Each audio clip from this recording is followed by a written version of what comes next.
My name is Brian Fuchs, and I'm a climatologist with the National Drought Mitigation Center and also one of the U.S. Drought Monitor authors. As part of this ongoing discussion, it was important that people get an idea of just what the U.S. Drought Monitor process is if you're unfamiliar with it, and I'm going to give it from a data user's perspective. So the U.S. Drought Monitor classifies drought severity using a number of drought indicators blended with subjective interpretation based on the expertise of stakeholders and decision makers across the country. The hybrid approach utilizes both objective and subjective data in that the physical indices and indicators, along with local feedback on conditions and impacts, are blended together each week by the lead U.S. Drought Monitor author.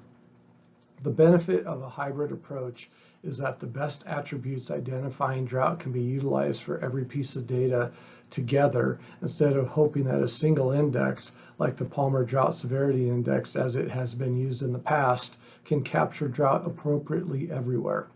The expertise of the U.S. Drought Monitor authors, along with good communication, allows for this process to be consistent from author to author and week to week.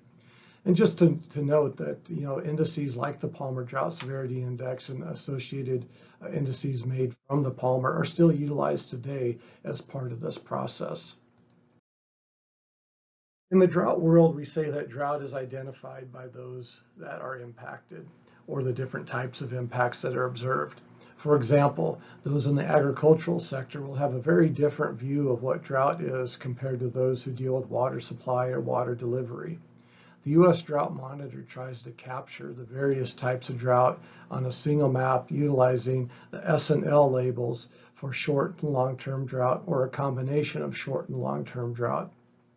Even though it can be argued that an individual map should be made for each week to show these different types of drought, policymakers long ago stated that a single map was needed to eliminate confusion and to have a single go-to source showing what drought is at any given point in time in the country. This is something that's very important in that we realize that there are different types of drought, and the U.S. Drought Monitor is really trying to show all of these on a single map. The Drought Monitor process has been built upon the percentile ranking methodology. The percentiles are utilized in that any variable, regardless of the period of record, can be ranked from driest to wettest or lowest reading to highest reading to analyze drought. In doing so, each of the variables will fall within a range of one of the drought intensity levels, DX levels we call them, to identify the severity of the drought in any particular region. The percentiles also provide an idea of just how rare an event may be or how often it has occurred in the past. Past drought events can help provide a better understanding of the potential intensities of drought in a region, but also what impacts can be expected. In coordination with using data that is placed in the percentile ranking methodology, the U.S. Drought Monitor authors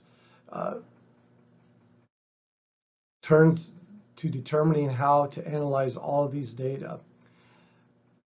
Convergence of evidence approach was developed along with the U.S. Drought Monitor process as a way to look at all the available data side by side and to make sense of it all in a way that was consistent week to week. In doing this, it is like a trial where a lawyer provides all the evidence and the jury has to come to a conclusion based on the information provided. The U.S. Drought Monitor authors do something similar in that we look at all the data and information working with our local experts around the country and come up with a database solution that converges to where the majority of the indicators are pointing to each week. The authors don't cherry pick the best or the worst indicators to show that on the map, but we focus on where the majority of the indicators are pointing. Each of the pieces of data will identify specific pieces of the water cycle. Impacts will validate the physical data, but unfortunately they are not monitored in the same extent that physical variables are. What data are analyzed each week? With the U.S. Drought Monitor, we look at moisture deficits at different points in the water cycle to try and capture a comprehensive picture of drought.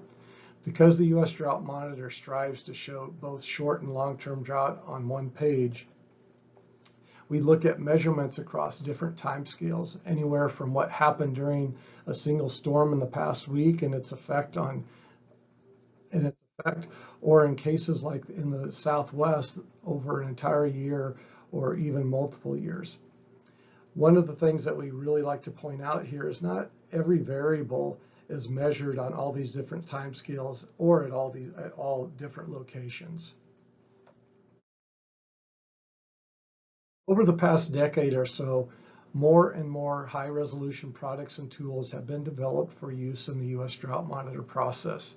Each one of these tools is looking at a specific aspect of the water cycle, from precipitation, soil moisture, evapotranspiration, snow, and even vegetation health. These tools, even with a shorter period of record, have allowed for the U.S. Drought Monitor authors to have a multitude of tools to help fill in the gaps associated with in situ data and have the ability to better identify flash drought development that was not previously available. As more and more remotely sensed tools continue to be developed, they will provide a very high-resolution look on various parts of the hydrologic cycle impacting drought and will fill in data-poor regions with some level of information. So in conclusion, how does the current discussion that we're having at this meeting impact the U.S. Drought Monitor process? The U.S. Drought Monitor product is based upon data being derived by others in the climate and drought communities. The U.S. Drought Monitor process is what I would call a very large data consumer, in that we're using information and data provided by many different agencies, many different sources, all looking to better represent drought in the United States.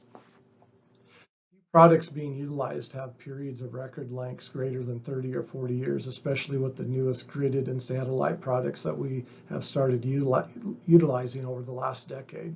The question is who will vet the impact of the period of record for every product and variable being utilized in the U.S. Drought Monitor process and make sure it is scientifically sound? Will standards be developed for all data providers based upon science and testing of all these variables and the impacts of the period of record has on the output? Who oversees this, or who even enforces these efforts? U.S. Drought Monitor authors and the drought community need to be involved throughout the process, not only at the end.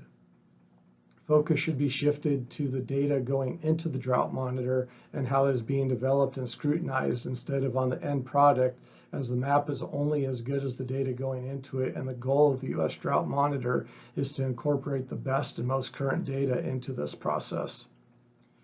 Regardless of the data being utilized, the percentile ranking methodology and the convergence of evidence approach has stood the test of time in the weekly production of the U.S. Drought Monitor map and can adjust to any scientific standards which are developed in the climate community.